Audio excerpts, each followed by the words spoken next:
बिस्मिल्लाहिर्रहमानिर्रहीम, अस्सलाम वालेकुम। आपका दोस्त सलमान हैदर। दुआ है परवरदिगार से कि उसने आपको और आपके अहले खाना को अपनी हिफ्ज़ व अमान में रखा हो। हमारी टॉप स्टोरी ये है कि नवाज शरीफ साहब को दुबई में रोक लिया गया। और दूसरी खबर मेरी आम यह है जो मैंने आपके साथ डिस्कस करनी है, आपकी खिदमत में पेश करनी है, वो कि पाकिस्तान की एजेंसियों के ख़िलाफ़ जो ख़त लिखे गए हैं कुछ इदारों को, और जिन्होंने वो ख़त लिखे उनके ख़िलाफ़ क्रैकडाउन का फ़ैसला किया गया। और वो कौन लोग हो सकते हैं और किसने ख़त लिखे हैं, और मनी लॉन्ड्रिंग के अंदर एजेंसियों को किसने शामिल रखा है उन खतूत के अंदर के पाकिस्तान में मनी लॉन्ड्रिंग जो है उसमें एजेंसियां भी इन्वॉल्व हैं। बड़ी अहम पेशरफ्त है जिससे मुतालिक मैंने आपको आगाह करना है। उसकी कुछ डिटेल्स हैं, और निगरान मतवक्के वज़ीर आज़म है, उनके बनने से पहले ही बेचारे की टांगें अच्छे खासे तरीके से खींची जा रही हैं। उसकी कुछ डिटेल्स आपके सामने रखता हूँ, तो वीडियो मुकम्मल देखें और अच्छी लगे तो चैनल सब्सक्राइब कर दें। सबसे पहले आपको बताऊं जी, नजम सेठी साहब का जी उनका एहतसाब हो रहा है और आउट ऑफ द ब्लू हो रहा है। ज़ाहिर बात है, जिनके वो ब्लू आइड हैं या जिनके सबसे बेहतरीन दोस्त हैं वो हैं नवाज शरीफ साहब, वो हैं दुबई में। और बड़ा शद्दुमत के साथ उनका नाम जो है निगरान वजारत उज़्मा के लिए रखा गया है कि आप पीसीबी की चेयरमैनशिप या बोर्ड ऑफ गवर्निंग की जो सरबराही है उसको छोड़े तो हम आपको दूसरी तरफ तरह एडजस्ट कर देते, क्योंकि वो भी एक ज़िद थी आसिफ अली जरदारी की, वो ज़िद पूरी करनी थी। तो उनका एहतसाब इस वक्त नजम सेठी साहब का हो रहा है। हैरानगी की बात है ना। हाँ जी, मैं बताता हूँ। उनके 7 माह का ऑडिट करना चाह रहे हैं जी जो पीसीबी के वो गवर्निंग बॉडी के जो सरबराह थे उस दौरान। और असल में मसला है कि कुछ लोग हैं और कुछ अहम लोग हैं जो उनके पीछे पड़ गए हैं कि ओहदा छोड़ने के बावजूद उनको घर तक छोड़ना चाहते हैं नजम सेठी साहब को, और बार बार उनके एहतसाब की बातें की जा रही हैं। इसकी वजह भी कुछ और है, और शायद नजम सेठी के निगरान वज़ीर आज़म की दौड़ इसके अंदर शामिल है। शायद नहीं बल्कि यकीनन वो दौड़ इसके अंदर शामिल है जिस पे नवाज शरीफ साहब ने दुबई में आसिफ अली जरदारी साहब के साथ एक राउंड के अंदर ये बात भी की हुई है। तो लेकिन दूसरी तरफ वो लोग जो चाहते हैं कि वो निगरान वज़ीर आज़म ना बने, वो अपना काम करें। और डेफिनेटली वो लोग कौन है? पीपल्स पार्टी है, और जिन्होंने अभी उनको ओहदे से भी हटाया है और फिर ज़का अशरफ साहब को लाए और ये सब हुआ। तो मगर फुर्तियाँ तो हैं, और मगर पीसीबी जो है उसमें मुबैना बेज़ाब्तियों का ये सारा मामला है। और अब पता चला कि पीसीबी ने ना रिकॉर्ड फ्राहम करने से अभी थोड़ी हिचकिचाहट दिखाई। वजह यह है कि नजम सेठी साहब के दौर के लोग हैं तो वो ज़रा हिचकिचाहट नहीं दिखा रहे। ऑडिटर जनरल ऑफ पाकिस्तान ने ये ख़त लिखा हुआ, तो अब ये खबर ये है कि दोबारा ख़त लिखा ऑडिटर जनरल ऑफ पाकिस्तान ने, और उस पर यकीन दहानी कराई गई है कि कहा है कि हमें यकीन दहानी कराएं। और सलमान नसीर सीईओ को एडजस्ट किया है पीसीबी के कि नजम सेठी दौर में जो भर्तियों का जो तमाम रिकॉर्ड था वो फराम किया जाए, और कोचेस समेत जो मुस्तकिल बुनियाद पर जो तमाम अफराद का जो रखा गया उनको उस दौरान उनका तमाम रिकॉर्ड फराम किया जाए, अखराजात की तफसीलात फराम की जाए।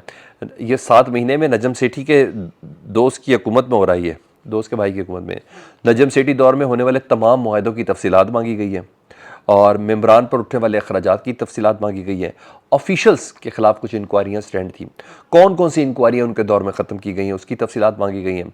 ऑडिटर जनरल पाकिस्तान ने तमाम रिकॉर्ड 4 जुलाई को पेश करें, ठीक है जी। और वजारत बैनुल-सूबाई राब्ता साथ साथ लगी हुई है जी। वजारत बैनुल-सूबाई राब्ता जो इस वक्त पीपल्स पार्टी के पास है, और इसी वजारत ने नजम सेठी को हटवाया। तो मतलब पीछे स्टोरी कुछ और है और हमें बताया कुछ और जा रहा है। तो नजम सेठी बड़े स्ट्रॉन्ग कैंडिडेट है, वो दौड़ से बाहर नहीं निकले। नवाज शरीफ की ज़िद का नाम नजम सेठी लग रहा है इस वक्त, ठीक है जी। अब नवाज शरीफ साहब को दुबई में क्यों रोक लिया गया उसकी डिटेल तो मैं अभी आपको आगे चल के बताता हूँ। और अभी जो खबर मेरे पास आई है वो ये है, मुल्की इदारों के ख़िलाफ़ ना कुछ खतूत लिखे गए फैटअप को, फाइनेंशियल एक्शन टास्क फोर्स, जिसमें बहुत अरसे तक पाकिस्तान ग्रे लिस्ट के अंदर रहा है। उनको लिखने वाले ख़तों के ख़िलाफ़ ना कानून को गिरफ्त, जिन्होंने ख़त लिखा उनको कानून की गिरफ्त में लाने का फ़ैसला किया गया। फैटअप के तमाम फैटअप को ना देखा तमाम कानूनी इदारे, जाहिर बात है वो फैटअप उस चीज़ को देखता है, और एजेंसियों के ख़िलाफ़ ये ख़त लिखे गए हैं। ड्रग रेगुलेटरी अथॉरिटी का इदारा भी इसके अंदर शामिल है जी। और इल्ज़ाम है कि पाकिस्तान में इदारे मनी लॉन्ड्रिंग में मुलव्वस हैं, और स्पेशली ये ड्रैब जो ड्रग रेगुलेटरी अथॉरिटी जो है ये मनी लॉन्ड्रिंग के अंदर मुलव्वस है। और इस सिलसिले में जिस किस्म की कार्रवाई है उससे मुतलिक मैं आपको बताता हूँ, अहम मुल्की इदारों के ख़िलाफ़ ख़त लिखना गद्दारी के ज़ुमरे में आता है। तो वो तमाम अफराद की लिस्टें जो हैं वो शॉर्ट लिस्ट की जा रही हैं, नाम उनके शॉर्ट लिस्ट किए जा रहे हैं। अब देखते हैं कि कौन कौन है और कौन से किस वक्त का टेन्योर इसके अंदर शामिल है। अगर ऐसा शामिल है तो पुराने टेन्योर की अगर मैं बात करूँ जिसमें फैटअप के अंदर गया था, तो नवाज शरीफ साहब का मज़ेदार वो टेन्योर नहीं था, मुझे क्यों निकाला, और वोट को इज़्ज़त दो वाला, वो तमाम मामला डॉन लीक्स और ये तमाम चीज़ें, ये इसके अंदर बहुत बड़ा हिस्सा था फैटफ के अंदर। ग्रे लिस्ट के अंदर पाकिस्तान का नाम जाना, खतूत लिखे गए थे। खतूत तो उससे पहले पीपल्स पार्टी ने भी लिखे थे अमेरिका को कि पाकिस्तान की जो फ़ौज है वो अमेरिका के साथ लड़ना चाहती है, हम तो उनके साथ हैं, तो प्लीज़ हमें हमारी फ़ौज से बचा लें। तो ये बड़ा ज़बरदस्त हक्कानी साहब को ख़त लिखा गया था जो उधर सफ़ीर थे, और फिर वो सारी क्रॉसपॉन्डिंग के ज़रिए उनके आर्मी चीफ और फिर सदर मुमलिकत तक, उनके सदर तक, अमरीकी सदर तक पहुँचा गया था।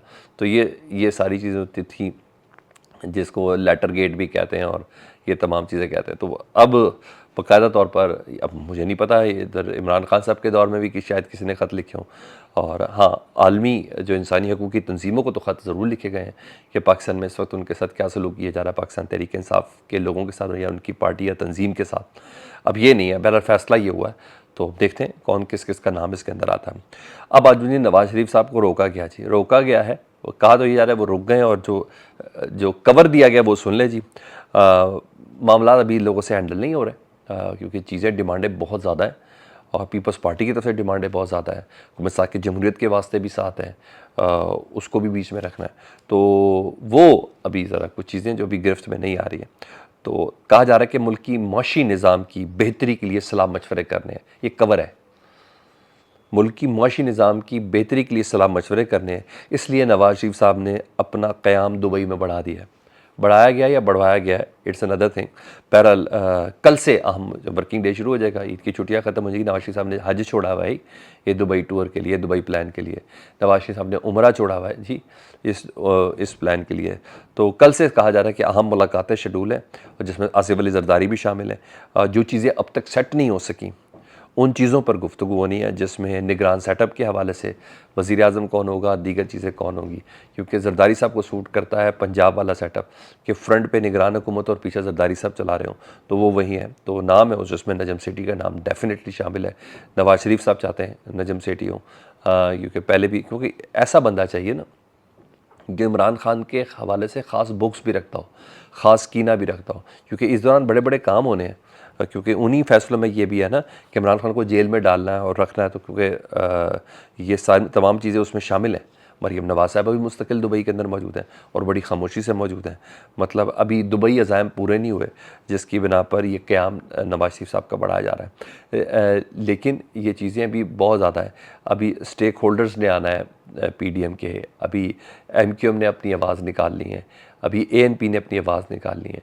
अभी सबसे ज़्यादा मसला तो मौलाना फजल रहमान साहब का पढ़ना है नेक्स्ट सेटअप के लिए। तो अभी काफ़ी ऐसी चीज़ें जो अभी डिस्कस होना बाकी है। मैंने कहा था कि मेरे कहने के लिए और आपके सुनने के लिए बहुत सी बातें अभी बाकी है। अब पता चलेगा ये इत्तेहाद की असल जड़ क्या है और इस इत्तेहाद की असल वजह क्या है। अब किसी ने आज के बाद, या अब किसी ने कह दिया ना कि इमरान खान सिलेक्टेड था, तो उसको आप पकड़ सकते हैं। ये दुबई में इस वक्त सिलेक्शन हो रही है इलेक्शन के लिए, इलेक्शन कैसे फ़िक्स करना है। पाकिस्तान के आइंदा के वज़ीर आज़म, आइंदा की हुकूमतें सिलेक्ट हो रही हैं। नवाज़ शरीफ ने अपनी मर्ज़ी से क़याम नहीं बढ़ाया, क़याम बढ़वाया गया कि चीज़ें कुछ सेट होना ज़रूरी है। मुझे ये लगता है। आपको क्या लगता है कमेंट सेक्शन में बताइएगा। अपना बहुत ज़्यादा ख्याल रखिए। अल्लाहुम्मा सल्ली अला मुहम्मदिन व आले मुहम्मद।